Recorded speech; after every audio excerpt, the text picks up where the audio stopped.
Shaking Hands with Strangers, episode 7, Glorious Day. This is super fun. I am very excited for this episode, and I have with me Swanny. Hey, how you doing? How are you doing? I am so excited to do this with you. So awesome. I feel like it's been a long time coming. Yeah. Okay, so I just kind of want to go straight into the story, but I was having just kind of a clustered day, and it was morning time, and Baldini was doing an episode, and he kept like something was happening with the stream where it like cut out too. So like only the people who were really like, no, I really want to listen, because we had to like click on it at least. Right, which I didn't know until you told me, because I must have just caught it on the third time. Oh yeah, okay. When it went through, so. You just happened to see it on number 3, huh? Yeah, yes, it was number 3. I know you've been having some things with number 3. So yeah, it was a totally random that I happened to catch that episode, and then when he missed, so Baldini missed a phone or a Skype call from Jenny, and he said the area code, and it was 763, which I mean, when you live where I live, it can only be here, So I got super excited, and then I had to figure out a way to get in touch with you.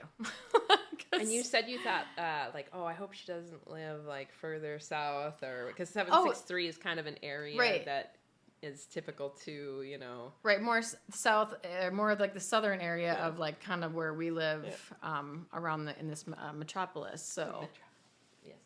So I got all screwed up because I knew I was going to call in and talk, but I was coming back from dropping the kids off, and I'm going from my car to the house, and my neighbor stops me, and that's how I missed the first call, because she's and I'm like, I get in the house, I start listening, and I'm like, no, I'm here. Calling. Right, and I was just freaking out, so I was like, okay, no, this, where is this person? They can't, where's the 763 human? I need them to come back. Right. So I call, I talked to Baldini for a while, and then I'm like, I'm so annoying too, I'm so bratty, I'm like, obviously there's nobody from Minnesota, because I keep saying it. Nobody's around. And little did you know, I literally... And then I get an email. Yeah, so I actually, awesome. I was kind of nervous about writing this email, because I was like, I don't want her to think I'm just some weirdo.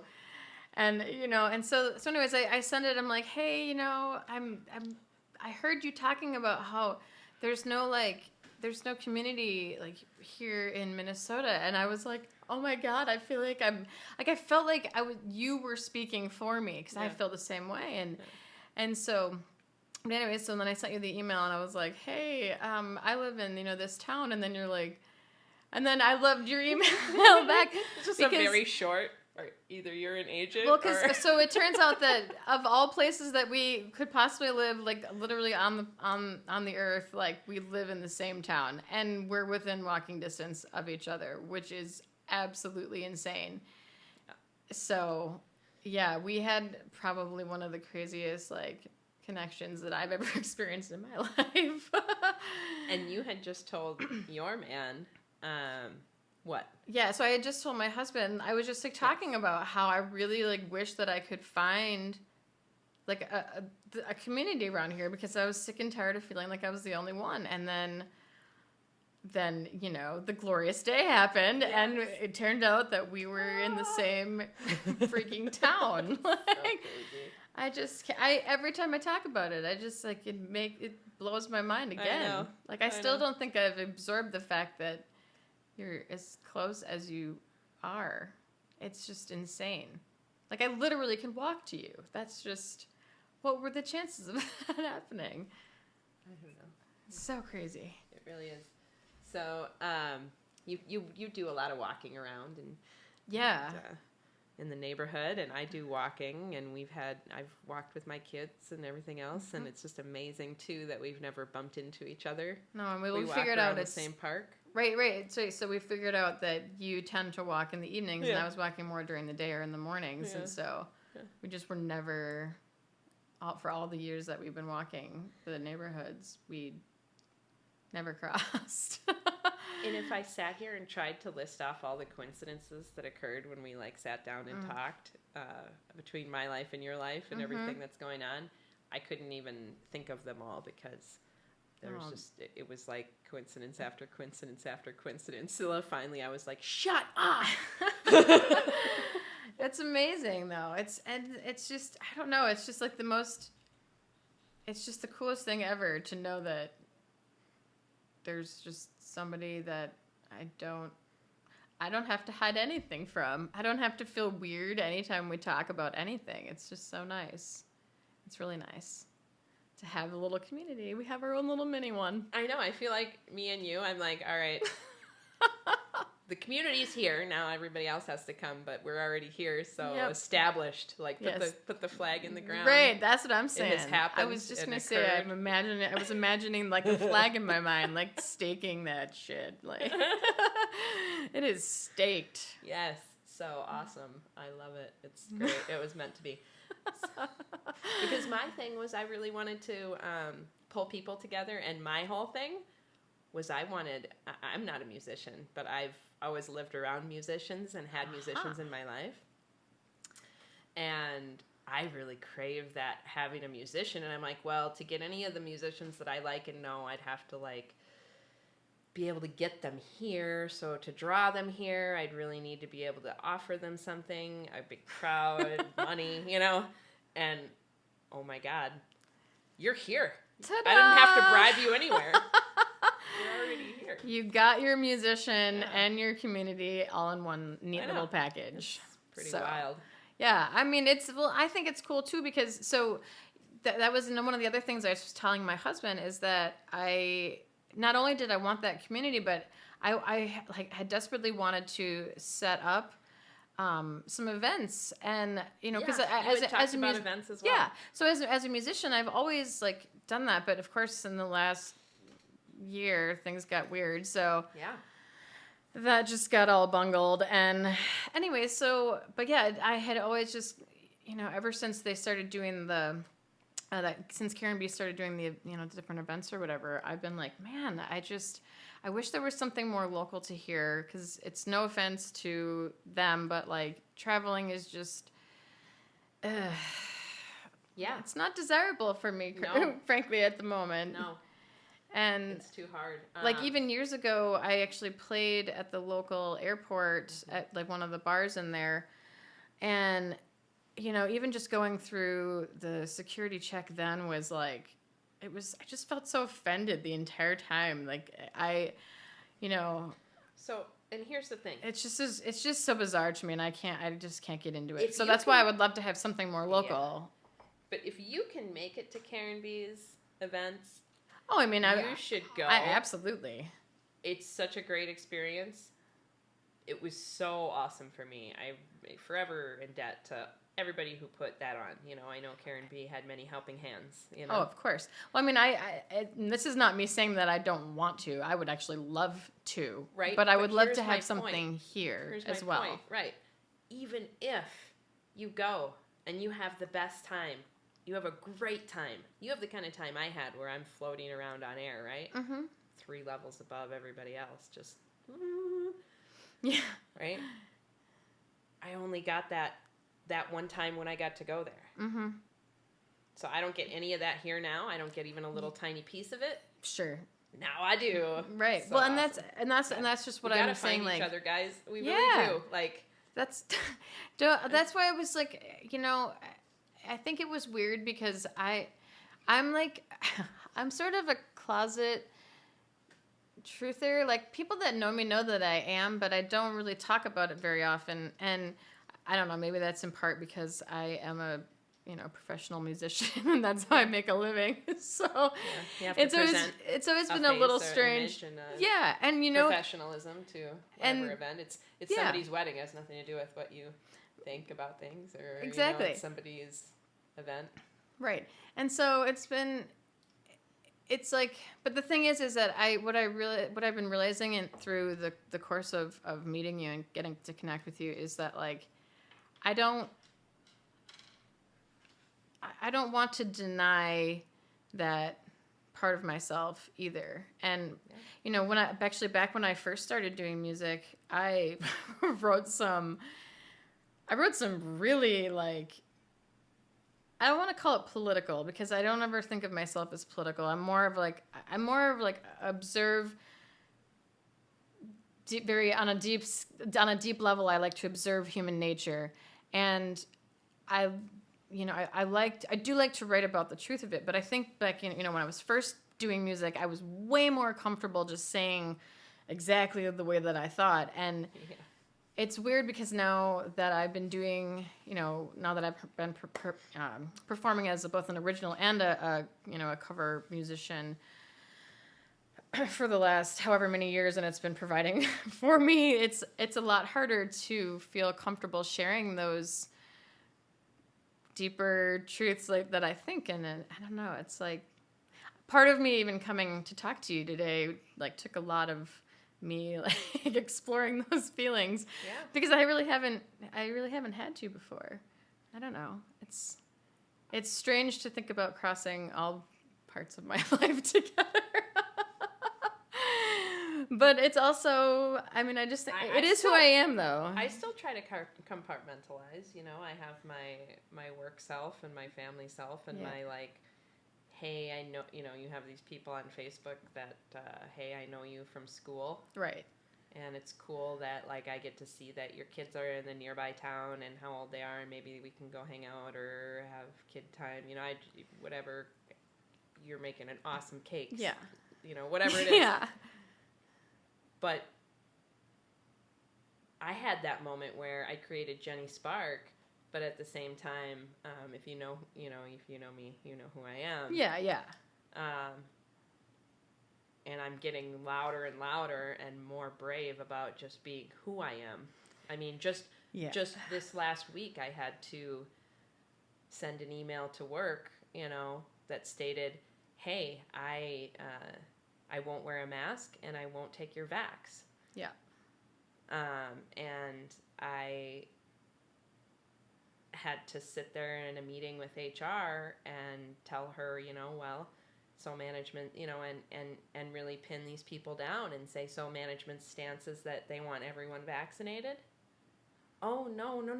Oh, no, I apologize. That's not our stance at all. That's a rumor. No. Oh, I apologize. Blah, blah, blah. Just totally backing out. And then they had these emergency HR meetings, and I can't talk about that stuff if you know who I truly am. I have to have a Jenny Spark, right? Right, yeah, exactly. But even battling the school, they know who I am. They know exactly who I am. Yeah. I see the principal out at dinner with his kid, and I don't know if right. It's his kid. He's got a kid with him. He's in a mask. I'm like, you're not going to wear one. You're going to go to a public place for a meal and a drink, and you're going to make it just drives me crazy. These makes me wonder sometimes if actually sometimes the young people are more comfortable wearing them. Like they're going to get used to it. Now they're saying what they're going to say is, hey, now it's an option, but it's going to be the norm. Yeah. And so the children are going to feel like they have to, I don't like it. No, of course not. I don't know. I'm not happy. So I sent I just feel like I just wish we could go to a place where everyone could just make their own choices and, care for yourself and stop worrying about everyone else, honestly. And, I mean, that which seems backwards because so many people are like, well, you don't care about, whoever, like, when but you have to care. You have to care for yourself because when you are caring for yourself, you can care for others. Because if you're like eating well and you're exercising and you are sleeping and you're, doing the things for yourself that are, going to make you a functional human being on the inside and the outside of yourself, then you're automatically going to be able to give that to other people that are important in your life in other situations. But most people just aren't caring for themselves. And so, Yeah, It it's takes like a being default selfish. stance, right? It's Well, like because people are programmed to think you can't be selfish, and that being selfish is like makes you like this evil person. But I think actually that's what's been lost is like we're not really taught how to care for ourselves. Like I don't know what it was like for you, but when I was in school, it wasn't like I never did like a financial health. Like there was never anything about that, or like there was never. I heard this great thing. I don't remember what I was listening to. I don't know if you ever listened to Autodidactic, but so Cameron, the host, was interviewing this woman, and she was talking about how when she was in school they had sex education. Like, and I like started thinking about, because I am always fascinated by words. That's one of the reasons I love to write music. But she was talking about how it wasn't like family awareness education and how to have a successful financial relationship with another person, or it was like have sex. It wasn't like what happens when you have sex, the things that come after it. There was no education on what comes after that act. Yeah. And so it was like the focus was on the act, and it was like she was talking about how they're like, oh yeah, here's condoms so you can have safe sex. And so basically the messaging was just constantly have sex. And it's just like, I feel like that gets to be like so crazy because there's no, I don't know. It's just, it's when you look at society, everything just seems so confused. Everything is like, there's no focusing on just like basic human things. I don't know. Everything just got so complicated. I don't like it. I honestly think we're all going to have to start speaking out more. Yeah. They've got to, they got us up against the wall at this point. Yeah. So it's you pinned me against the wall now. So now where do we all go? Yeah. I don't know, but that's what I want to know. I feel like we need to figure that out. I'm into ideas that support like a network of resources for various things. Mm-hmm. Is in my mind somehow of local foods or you are a part of my tiny little private group locally here, which is exactly like why I had created that as well, because I feel like we're getting into a weird time where we might have to start fending for ourselves, and we do need that network with each other, or we might all be hurting a lot. I mean, I hope we don't get to that point, but there's no reason not to be prepared that way. And also every, I think it was probably Jake from Go Find the Others. I was listening to him on something, and he said if you buy one tomato from a local person, it's one tomato. It's one. Like, each one thing that you pull away from the beast system is one thing that you pulled away from the beast system, right? Absolutely. That's one of the reasons I love to grow my own food, because, I mean, I'm not like a master gardener by any stretch, but, I've already... I need your help. It's just patience, a lot of it. And I mean, I have a lot of failures too. Like I don't know, the neighbor lady who has like the crazy garden in her front yard. She was giving away a bunch of plants earlier in the year, and this before I knew you. Otherwise, I would have told you. But so she had like saved a bunch of her seeds from last season, and holy crap, this lady had the most like. I thought when I went over there that like I was just gonna get a few plants, and she's like, here's some more of this and some more of this, and she's like, and I have like 20 more of these, and I was like, oh my god, wow. But so I mean, she's, that's like that's the thing is like I didn't pay for hardly any of my vegetables. And the great part is that some of them are really doing well and others of them are not. And I feel like I'm learning kind of like why they're not working, if they're not working. And so, I don't know, it's just it's kind of a guessing game, and I'm just a constant learning process. She told me that some plants that she gave me were squash. Turns out they were all cucumbers. And I love cucumbers, but like, holy Surprise. crap. But they're just, but they grew some great cucumbers, but like, I'm like, damn, this is a lot of cucumbers. But so I like ended up, and I was kind of bummed because I was like hoping for some of the squash that she thought that they were. So, because one of them was supposed to be spaghetti squash, which... Sometimes gardening's about learning. It is. I mean, like, I don't know. But it's crazy because now that I look at them, I'm like, oh yeah, now I can tell that those are cucumber plants. But like, when they were younger, I was like, I don't know what the heck these are. And kind of some weird looking melons. I'm like, I don't know about that. But yeah, it's all just, we need to, but it's not just, it's not just that. It's like people who have machinery that can anything or people who have knowledge of like building or repairs. Like Bill is amazing at repairing things and seeing how things work and taking them apart. That's awesome. I came to his house and he had, one of the times that I first knew him, he had a espresso machine.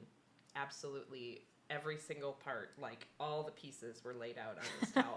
Right, and he's cleaning them all and greasing them and putting them all back together the right way and everything. And that's amazing. Later, I was like, "You did that to impress me. I know you did." He's like, "No, I didn't." I'm like, "Oh, you did that." I guess he didn't, but it definitely impressed me. I can see that being something that he would do, and that would be very satisfying to him to make sure it's like all running smoothly and that it will continue to run smoothly for a long time. Because he's doing the proper maintenance on it. Our coffee grinder broke, and he can't just, we're not going to Target to buy a plastic piece of equipment. We're just not, right? Yeah. So he looks all through the sales of used stuff. Look at that coffee grinder. Wait, is this the tall thing? Yeah. Oh, wow, that's pretty cool. Yeah. It's like an old KitchenAid it's like a recreation of the one from the 20s or something. I was going to say, that's got like a super like vintage vibe. That's very cool. Before we got a rubber mat for it to sit on, you had to hold both the coffee maker and the glass underneath. Yeah. Because it was so powerful. It was like... You're like, oh my God. Yeah, so that's really cute, though. I like it. Yeah. Yeah, I feel like our men are... So all I need is solar power and water filtration, and we're prepped. We gotta do the prepping. No, I think prepping is not crazy as long as you're not doing it to any kind of detriment. No, it can't be like doing anything in an obsessive fashion is not healthy. But even if you're just prepping your mind, like I like to watch videos about a lot of things, like. I've watched stuff about natural filtration, how you can layer certain things and run your water through it. And, okay, you probably have to do it X amount of times before you get, like, an actual drinkable batch of water. Things like that. So but it doesn't, like, those aren't 100% imprinted on my mind, but it's enough in there that what I do know is, like, okay, you need to have multiple thicknesses of the material that you use to filter the water and, excuse me. Yeah, so some of that information is still there. So while I might not like have written down in a notebook like what the water filtration system is, I do know like intuitively in my mind how I would produce that if I absolutely needed to. So I think there's some amount of prepping that everyone should be doing. Yeah. And plus there's things that you inherently know that like other people don't know that in a time of need you could easily share with each other. So, it could happen, and if it doesn't, how awesome would our places be like down the line if you have solar power and like 20 years from now everything just was fine, right? Hey. Won't be. But hey, so maybe it is just the world has just not changed much at all. Still awesome that you have the solar power. Like Exactly. But I'm big on the water filtration. I have a long time since finding out about fluoride not been consuming it in my drinking water, but Same. it's in other beverages that I drink, I'm sure. Oh, right. Because you know where it's at the factory. Shower in it, right? Mm-hmm. Exactly. And I would love to get my house so that I'm not bathing in it, I'm not showering in it. I feel like there's a product that filters out the fluoride, but I can't recall it off the top of my head right now.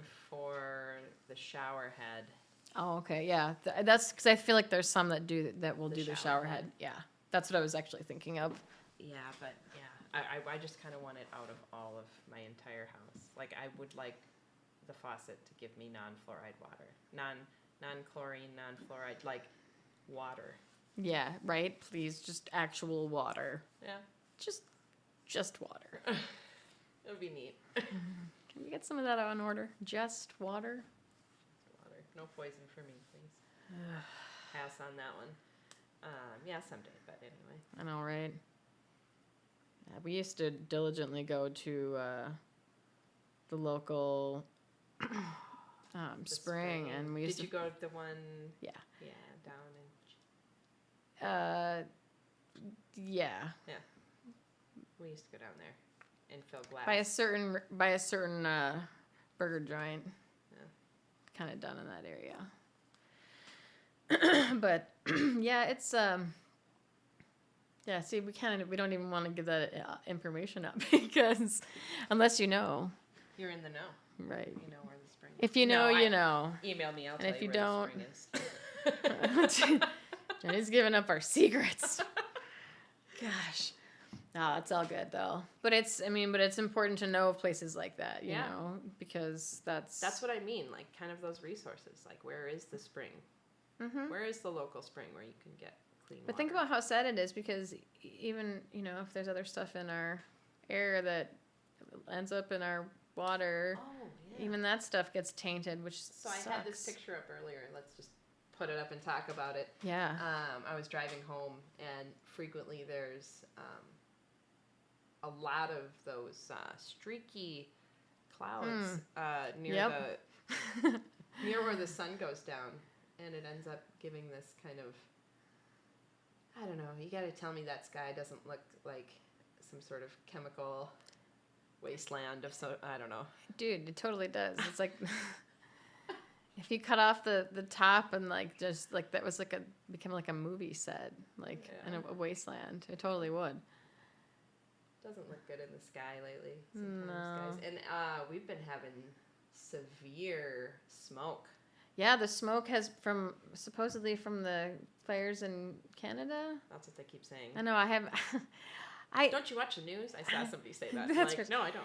It's funny because like I was saying to my husband yesterday, I was like, you know, like I don't live in Canada, so I don't know if there's actually fires up there. And I said it seems so weird to me because like I examine everything. I'm a weirdo like that, but I kept thinking, I'm like, the smoke seems so localized, and it seems strange to me that this far south we would be having. Like I don't know. It seems like it. I just can't. I have a hard time fathoming it sometimes. Honestly, when I opened my door the other day, I've never seen smoke like that in my entire life. I mean, it seems like that far super away. Local, right? My initial thought was, it smells like my neighbor's having a campfire.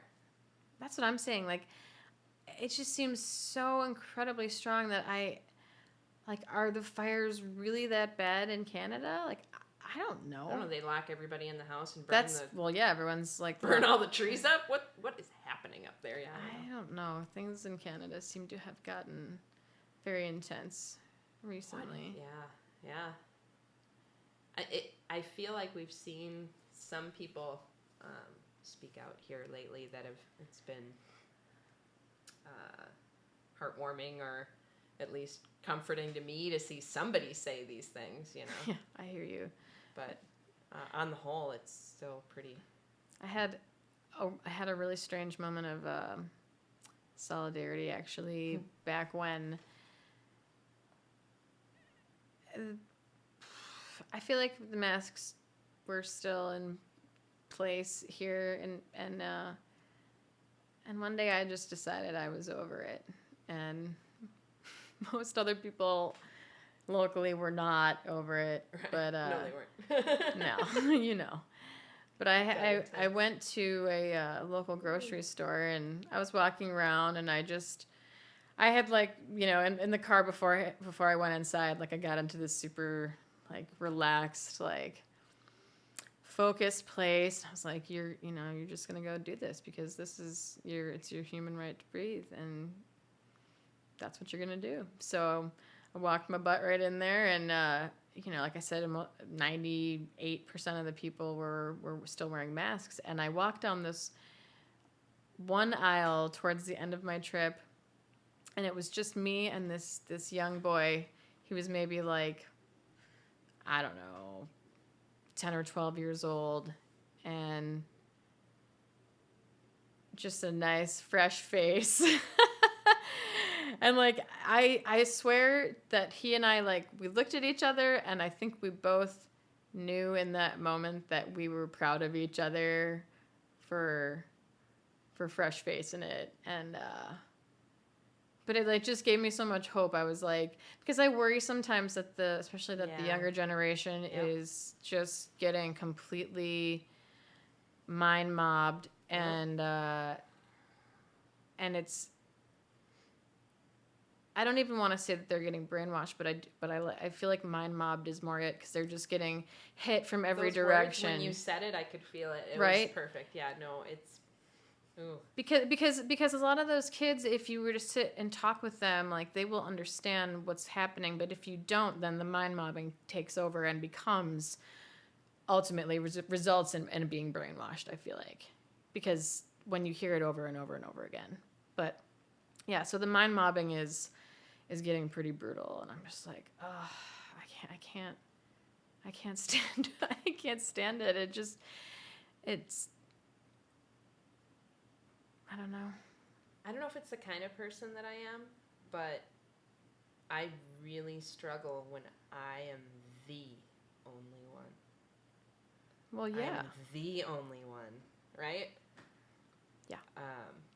That's when I started to have issue with the mask, was when I knew that I was going to meet nothing but resistance and nothing but mask. A sea of it.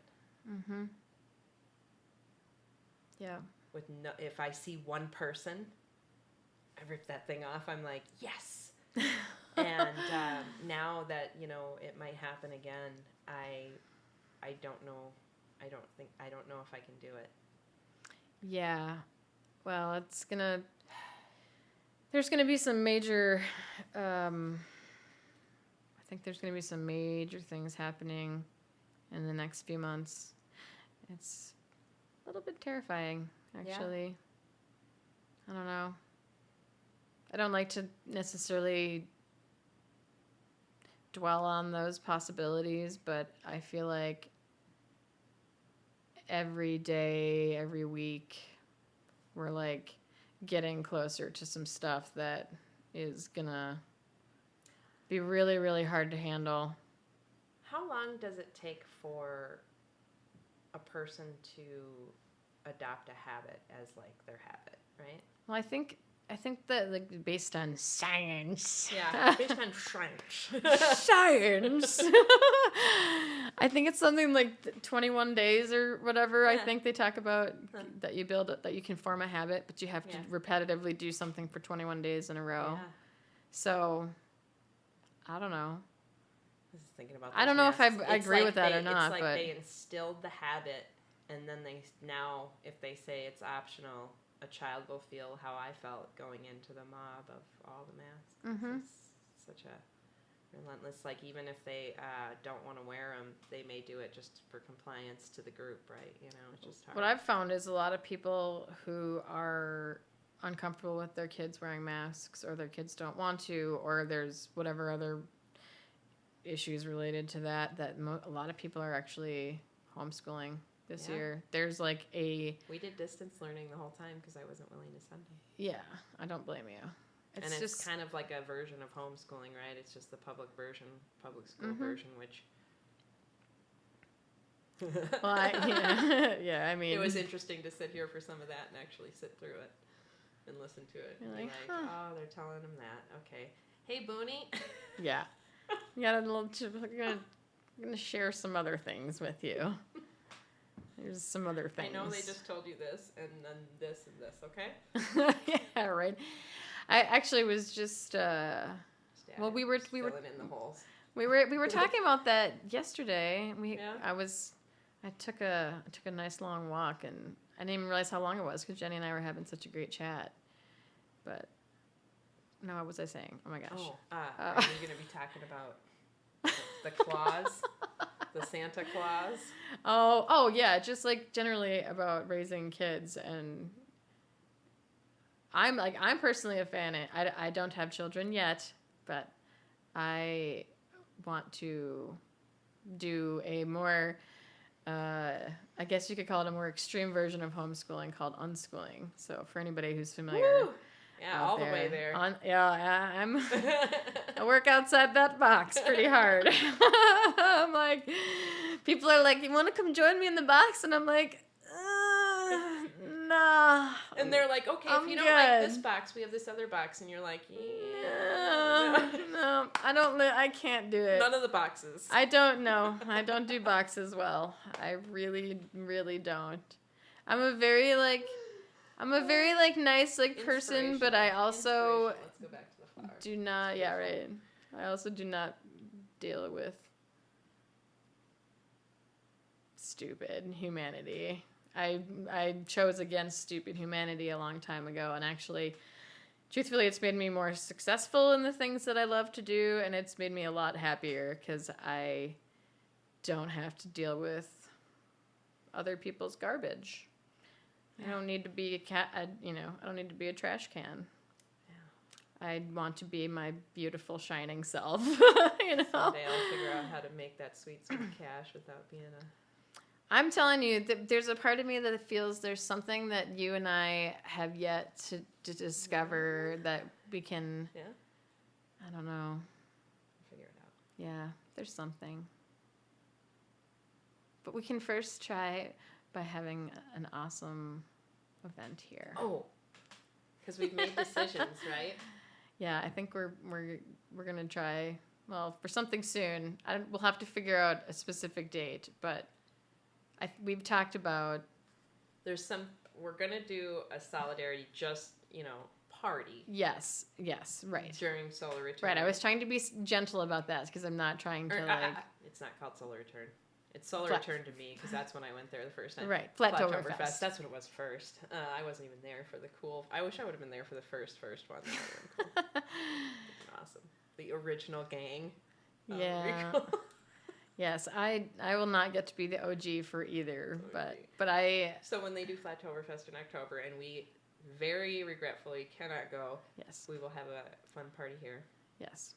I am kind of set on having something in 2022 that's a bigger event. I think that we should definitely do that. And then I have regular little meetups where I would just really love if a couple people would come and chat about just anything. Yeah. Life, real world things, how we feel living in a world where it's hard to have social time with people who understand. Yeah, isolated. So yes. Yes. Finding those isolated people, and sometimes you find the isolated people, and they're like, "Nah, I'm good in my isolation," and you're like, "Come on, come play." And well, it's hard because I feel like too. a lot of us have been in the position for like such a long time. Like, I mean, honestly, even just talking about it again, the way that we connected is still so mind blowing to me. Because how long could I have had a friend to talk about this stuff with? Right, we were robbed for all these previous days. I mean, how long have we been living near each other? It's crazy. So yeah, I mean, it's, but I guess maybe it wasn't our time yet to do that. But and also it's for me even like I feel like I was already sort of isolating myself from like my music world for a while, and then kind of COVID craziness happened, and that just made everything go away. There was like this strange super isolation period. Mm-hmm. And I think a lot of us are sort of like trying to figure out how to reintegrate ourselves into humanity. Yeah. Even though we want to be connected with like-minded people, it's also kind of strange because we have been hyper isolated. Yeah. Like all of us. Even if we made concessions and saw people. We wouldn't have done that. Nobody did that. Nobody did. As I contact every one of my friends to find out whether they're still crazy or not, or whether they're crazy You're or right. not. This like you're crazy? Okay. This makes my friend list easy. We'll get together, when it's all over. Yeah, okay. I guess I'll see you in heaven then, or wherever, like in the afterlife, because we're not going to see each. It's never going to be over. I know. There's definitely no over. Certain people I learned things about that I was like, oh, well, that clears up whether or not I'm interested in that relationship. Oh, yes. It just made a lot of things easier. It made some things pretty clear, yeah. I think. Clear. I wouldn't say easier. You're right. It's clear. They made it clear, not easier. I definitely misspoke with that because that's not. It's easier not to any. See, like. Yes, there you go. That's right. That's right. Got it. So. I am so excited because we're going to take a break, but I get to introduce this song. Yeah. You wrote this song for us? I did. This is a special song that I specifically handcrafted for this episode. When I heard it, I screamed. Not the first time, but when I got it loud on the speakers, I did. It's so crazy because this is really fresh for me. So everyone, this is the one and only world premiere that this song will ever have on Jenny Spark show. That's an apostrophe S, in case anyone's wondering. Yes. Yep. Right, word nerd, I told you. Glorious day. Glorious day.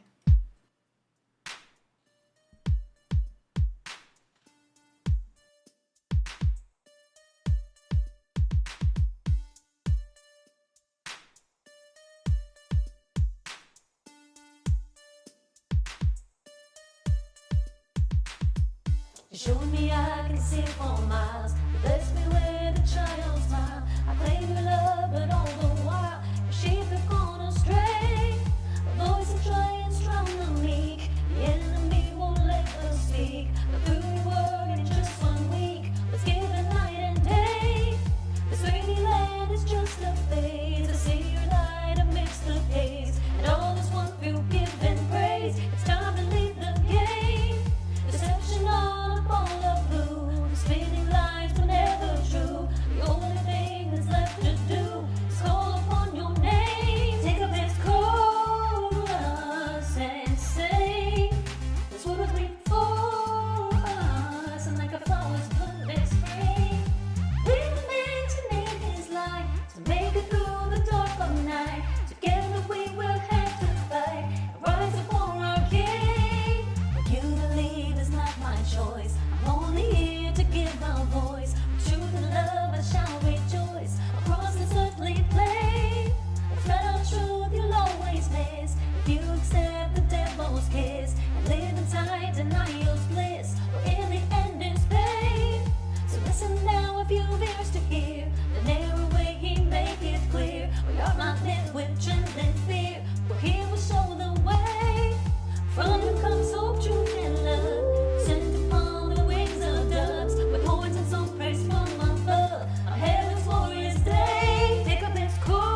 How epic was that, people?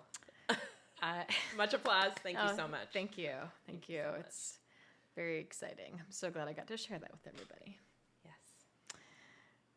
I was surprised. It was pretty badass in the beginning.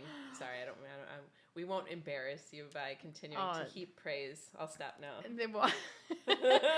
It's just strange. It's like I think I was explaining to you yesterday during my walk that like sometimes experiencing your own material, like if you think about artists like or actors, like they don't necessarily like to go see their own movies because it's I don't know, it's like it's very strange. Like I don't know how to explain this, but I feel like my artist self sounds really weird and new agey, but like my artist self is like totally separate from me. Yeah. Like there's, and I don't want to say like I don't know. I could see that. It's just when she showed up, I had it blasting. I was like, oh my god, it's playing really hard. I heard it outside, like after we pulled up, and I was like, oh my god, like I was like, I don't know what to do with myself. Do I walk in? Do I wait a minute? Just wait until it comes over when it's over and like walk in and bow. See, but no, because that's just the thing is that the other thing is like when you. Because that creation, when it's been played for anyone besides me, well, my husband doesn't count because he listens to a lot of the. He hears all the. He hears all the creation process. Yeah, that poor man. I don't even know how he handles it, but he does. It's funny because like I'll forget the words to different songs, and he'll just know. Like he'll sing me like from 5 years ago some song I wrote. He'll sing me this song and like. He'll either sing me the correct lyrics or sometimes he like makes up a whole chain of his own lyrics, but to the correct like melody of like something I once wrote, and I'm like, damn, I forgot about that song altogether. But yeah, it's like the artist self for me is it's like I don't know, it's hard to witness my own artistry. It's almost like feels like looking into a mirror and singing to myself. Like, I have done that because that's part of, well, that's part of learning how to sing properly. Because I was classically trained, so there's a lot of actually, and also I was a dancer growing up. From when I was 2 years old. So I have spent a lot of time practicing in front of a mirror. But when I'm producing something, like for example when we used to do a recital, like that wasn't in front of a mirror, that was in front of an audience, and then once you give it to an audience, it's not really yours anymore. So I think that's why it's strange for me, because once I hand it over and it is then accessible to other people, it becomes it's not mine anymore. I don't know how to. I mean, I don't know how else to say it, but like that's because it's my artist self that gets transferred to my audience. Yeah. So then when I'm coming into your house, I'm hearing it as a not artist. Yeah. I'm hearing it as like, but it's still weird because my artist self is present. I mean, it's, honestly, like it sounded. I think I did a decent job mixing it. It's been a rough couple of weeks working on trying to get that finished, and literally I finished that this morning before I came over for this chat. And as you got ready, I was cranking it in, doing dishes and trying to clean my house up. Yeah, but actually it was weird because like sometimes I feel like I need a song to have a finishing point. Like I needed it to be today when we got together, because otherwise something like that I could just keep mixing for eternity. Have it, totally like buttoned. I've had some struggles. I had some struggles with that song. Like it's weird because sometimes the recording process and the mixing afterwards, like it's really, it just flows, and other times it's like dragging a petulant child across the street. And like, there's like 7 cars coming, and they just want to sit in the middle of the road. Like that's what some of like, so not and like I loved making this song, but I feel like the mixing process was a bit like that. Like I kept feeling like I would get to this point where it was like, yes, this is what I want, and then I was like, that's still wrong. And so I'm gonna say like part of the like it will remain as it is. Yeah. And I feel like that's part of what makes it more real is that I have to learn sometimes. Like that's my biggest challenge is just when do I yeah, right. But that's hard for me is to find that place of cutting things off. Like I want to just keep going in perpetuity. That's a very strange word to say right now. Perpetuity. Yeah. Appreciate that one. It's weird because sometimes like my brain knows what I'm trying to say, but my mouth cannot produce. I always tell people I save my best words for stage. So if you get me in any kind of interview or just a private conversation, it's going to be a bunch of word salad. That's kind of a bunch of goofed up. It happens. Talking about, trying to be prepared for this show, I was always trying to think, I should probably, if people listen, then I should have the dates ready for events that we're going to do and whatever. I know, I might miss some weekends coming up because I've got some family stuff, but I'll just put out when I get a date set, we'll just put a date out there and then I'll try to set it around. I think that's a good idea. At least once a month. I was trying to do this like every weekend. It's really kind of, I don't know. It's hard to do that, I think, especially when because you're like a tiny little seed right now. I know. It's hard because I know you want it to be a big giant garden. Like, and I relate completely. But you know what? You and I were two tiny seeds, right? Okay. And there's a few other seeds around us as well. We got some dirt and water and stuff too. Like, right. Yeah. So we're going to start sending up those shoots, but I understand like that feeling of like impatience of like, I need that garden right now. I'm with you. Like I feel like I've been waiting so long for my garden. And so here's the thing. I was trying to hold myself to this standard. I'm not going to hold myself to the standard anymore. I'm going to do it when it feels right. We'll have something minimally once or twice a month at the very least.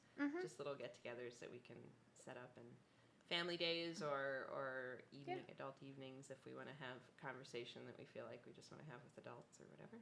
Yeah, I think that's. Or I think that's a good thing. Bring your children that are old enough to. Well, right, because you know what, there are some children who are plenty mature enough to, and if they, if there's a few of them around, they can also spend time hanging with each other. Yeah. Pretty much open to everything. I just really want to get together with people who are of this vein, and I just love you guys. I know. It's nice to know that there's somebody out there. Yeah. So I heard Witsit too is in town this weekend. I saw a couple of portions of his feed from last night hanging out in Minneapolis. So did I see he was in front of Target Center? First he started out in Minneapolis, like in front of the Dayton's building. Okay. And it's wild to me now to see downtown Minneapolis. Yeah, it doesn't look like anything like. No. Where did the people go? Well, there's a lot of people who just won't go downtown anymore.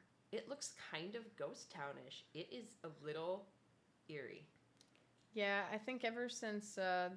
And then I'm like, do I want to go down there? And I'm like, Bill's like, we're not going down there at night. I'm like, okay, we're not going down there at night. I mean, it's sad because it never used to be like that, and I don't know. Minneapolis says. I mean, I've always been brave about going. I've been brave about going into Minneapolis since I was 13. I mean, I lived in Minneapolis for quite a while. Part of Minneapolis, I was never afraid. I would never go. I would never live there now, though. No, absolutely not. And everybody I talk to feels that way. Yeah, people moved out of Minneapolis after those riots, like crazy. Oh yeah. It's probably it's crazy to think about.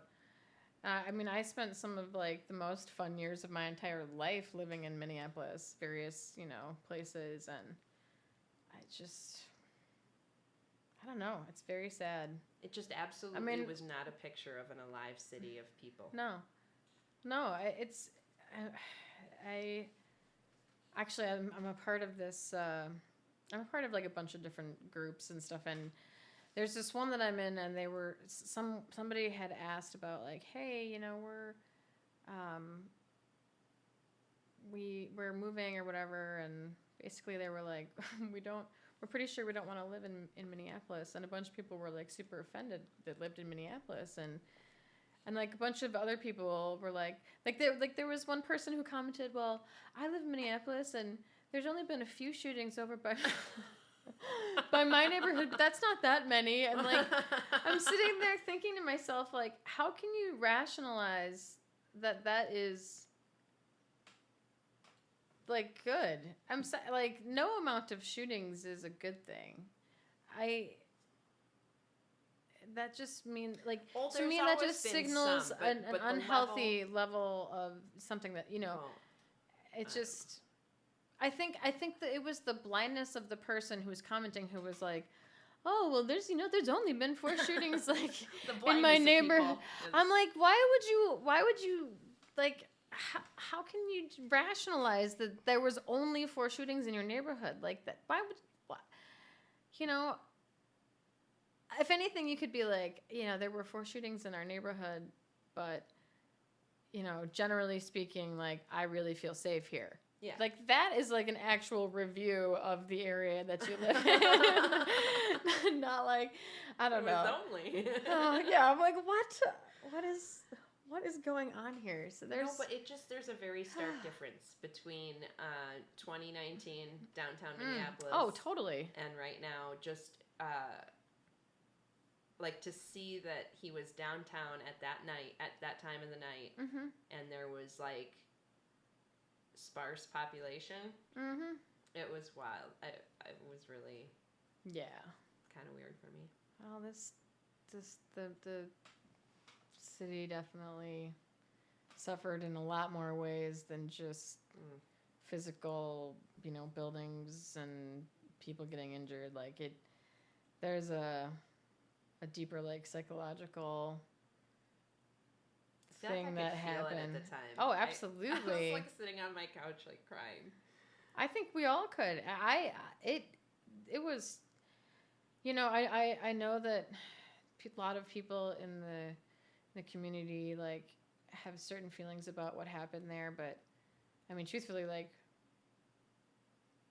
I watched videos of people that I know, and it doesn't matter how I know them, really, but, like, people that I know who live in that area, and there was people that were, like, having the police shoot at them while they were just up on their porch. Yeah. When they were supposed to be, you know, off the streets, which they were on their porch, and, like, you know, so, like, there were some really scary things that I watched that, like, were not fake. Yeah. You know, like, I know that a lot of what happened could have been planned or whatever anybody wants to say about anything. I have plenty, you know, there's plenty of theories, but the damage is real. That's the thing. That's why there's the psychological, like gray cloud over I think our entire metro area, because so many of us are connected in different ways. There's right in the heart of when the riots started, there's a place that I used to play kid shows, because that was part of, like, the next part of my goal and as a musician is that I wanted to work towards, honestly, writing children's songs, which I've done, and performing them more frequently. And this one place in particular has now, you know, suffered major consequences because it was in the heart of all of the chaos. And I feel like I will probably never go back there again. And it's, you know, it's kind of heart-wrenching. That was a place that I felt like was becoming like a home for me. And when you're a musician, finding a place that is a home is, man, that's a hard thing to do. And so, yeah, it was so much of I don't know. It's hard. It's it's hard to even talk about because it's just when I think about that time, I just think about so much of the loss that me and other creatives we lost a lot. We lost our livelihood for a lot of us. A lot of my friends are full-time musicians, so it was it was completely crazy for a lot of people because we're like, how do we, I was working full-time hours. I was working, as a performing musician, and then just all of a sudden to have literally zero things, everything's just nope. Yeah. And you know what? Not just for a couple of weeks, but for like over a year. Every part of that is probably like one of the most essential things in a society, right? Like, yeah. Right? Oh, non-essential. Yeah. No. That's like when I went to meet Scow. We were gonna go to the salt cave. Yeah. Which is good for breathing. Like right. How Okay. can you breathe well? Yeah. Shut down. Salt is just great for healing your body in general. Shut down. Yeah. But this is to help you breathe. No. What? Because there's a problem with people not breathing well, so we have to shut this down. Yeah. Oh. Okay. So crazy. I've never been to a salt cave. Oh, we should go sometime. Okay. Or do the float sometime. Do you want to do the float? I have no idea what any of it really is. The salt, like float in salt water in the deprivation tank. Oh. Sensory deprivation tank. Interesting. So they had the ones, I always thought I couldn't do it because they were like enclosed. Mm-hmm. This is like a bigger room. Okay. We have to deal with the worst scheduling person in the world or try to find a new place. But Okay. We could do it. Yeah, it would be great. I've kind of craved it since I did it the one time with the episode with Bill. Yeah, with the guys. Yeah. Well, yeah. Anyway, I love that stuff. I really do love the like sensory deprivation world sometimes. Yeah, I'm a fidgeter a lot, but I also love to like meditate. We should go on walks together. No, Go on more walks. We'll think of creative things for the show and different things. I like that. Because you're coming back. Yeah. I'll be popping my swan head in. Yes. Okay. Well, what do you think? Should we? Sure. So maybe I set up this last song here. Yeah. So I, as an artist, have been fortunate enough to have a ton of support from my family, even when they didn't really understand my craziness, wanting to be an artist. They still supported me, and so this song is called "A Parent's Prayer," and it's sort of my vision. It's my vision for like a perfect, kind of chain of humanity, I guess you could say. And it's inspired by both my parents and, many parents out there, but especially mine. And also my vision for my own future. So, and I feel like hopefully this song resonates with a lot of people because it's just about raising happy, healthy people so we can create an awesome, freaking glorious future. I love it. Thank you so much for coming on the show. It's my pleasure. Parents' Prayer. Mm-hmm.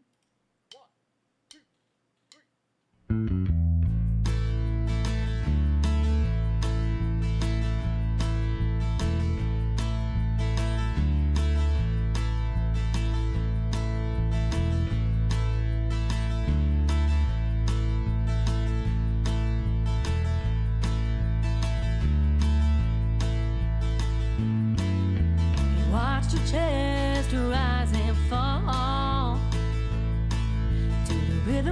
grandfather clock in the hall. Any minute now he'd just explode with the want, the need he had to know. Would she grow up tall? Would she grow up right? 'Cause he always checked on her at night. Would she make a house into a home? He prayed she wouldn't be alone.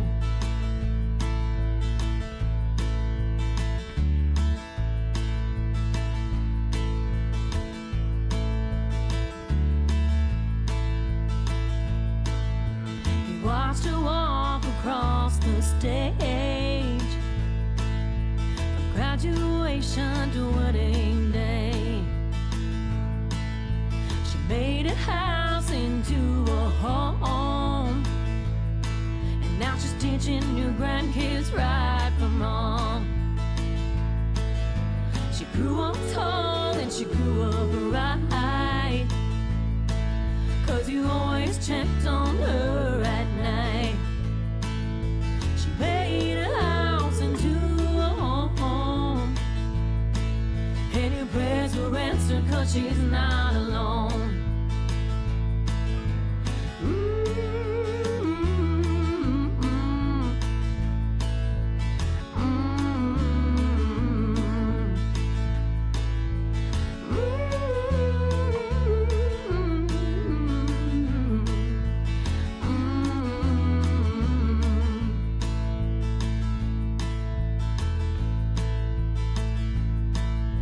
Someday she'll sit and think these thoughts. Did she raise them well despite her faults? Any minute now she just explode with the want, the need she had to know. They grow up tall and grow up right, 'cause you always checked on them at night. Would you make a house into a home? She prayed they wouldn't be alone.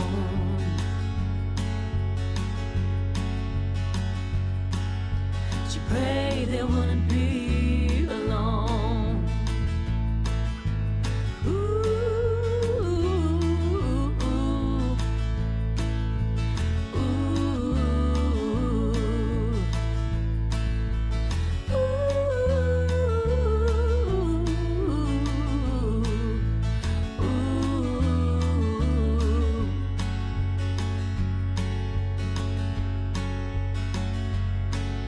She prayed there wouldn't be